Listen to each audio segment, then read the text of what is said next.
Paris wants an AC-free Olympic Village. Team USA and others aren't so chill with it. A month out from the Summer Olympics in Paris, air conditioning is an increasingly hot topic. In their effort to host what they're calling the greenest ever games, organizers chose not to install air conditioning at the complex, where thousands of athletes and officials will stay throughout the season. Instead, the athletes' village will be cooled by a system of water pipes running beneath the floorboards.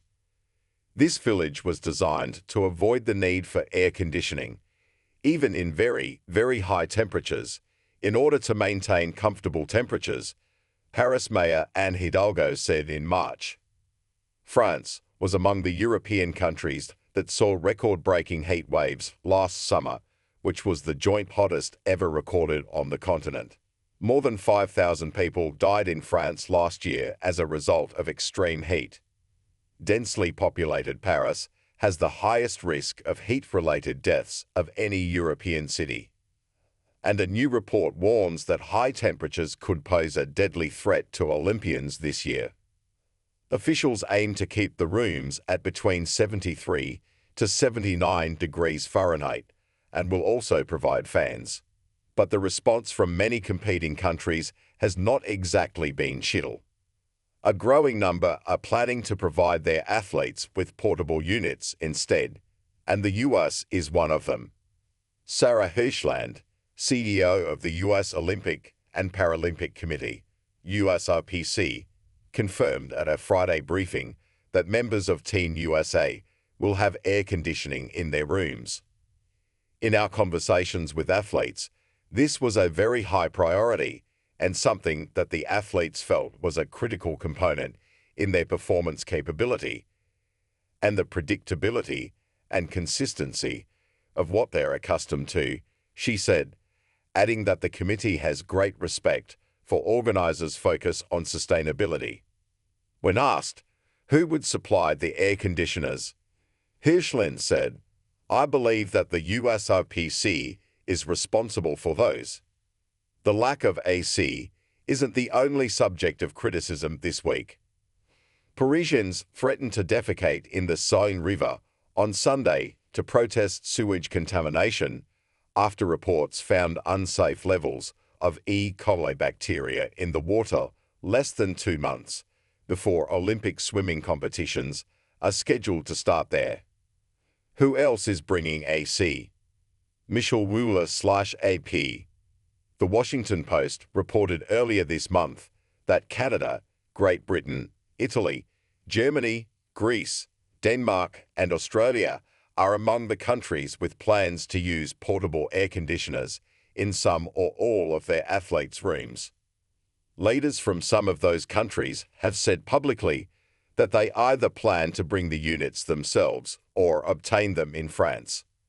Spyros Kaprilos, the president of Greece's Olympic Committee, said they would spare no expense for their athletes and either buy air conditioners or find a sponsor to cover them, Euronews reported earlier this year. Australian officials, for their part, are spending upwards of $100,000 to keep athletes cool. "We appreciate the concept of not having air conditioning due to the carbon footprint," Australian Olympic Committee Matt Carroll told reporters last year. "But it is a high-performance games. We're not going for a picnic."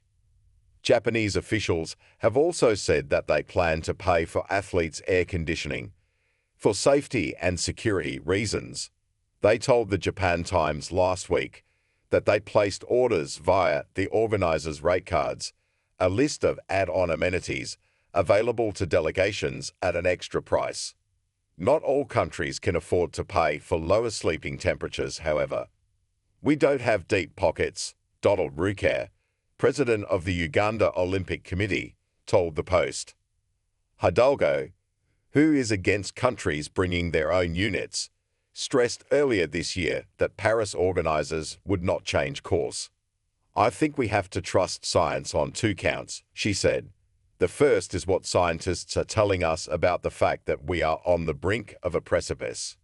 Everyone, including the athletes, must be aware of this.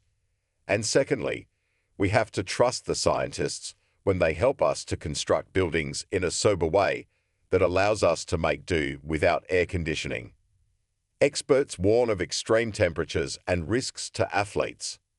The 2021 Summer Olympics in Tokyo were the hottest in history, with numerous competitors fainting and vomiting at finish lines, being carted away in wheelchairs, and outright expressing fears that they would die from the heat. Researchers warn that this year's temperatures could be even higher. The risks of heat in their second Rings of Fire report, released last week.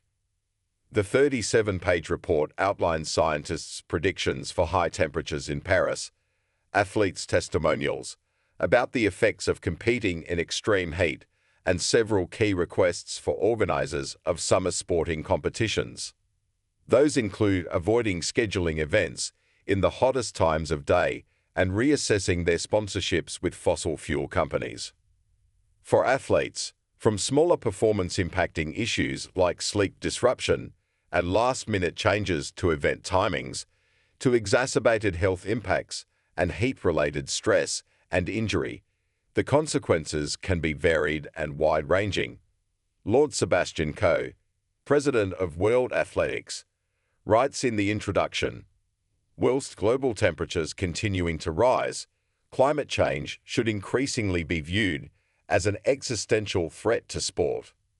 The report notes that annual temperatures in Paris have warmed by some 3.24 degrees Fahrenheit since the city last hosted the Olympics a century ago, in 1924, and that average temperatures during the months of the Olympics have warmed by more than 5.58 degrees in that time. It goes on to detail some of the physical and physiological impacts of competing in hot conditions, from heat cramps to heat stroke, cognitive impairment to compromised cardiovascular function. It also highlights the temperature limits at the Paris venues for specific sports and includes quotes from athletes about their past experiences competing under such conditions.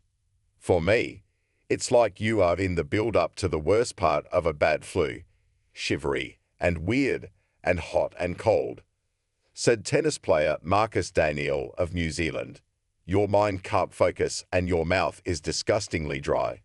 And the dangerous thing is that athletes often don't know when to stop, because we're conditioned to push ourselves beyond limits as a rule.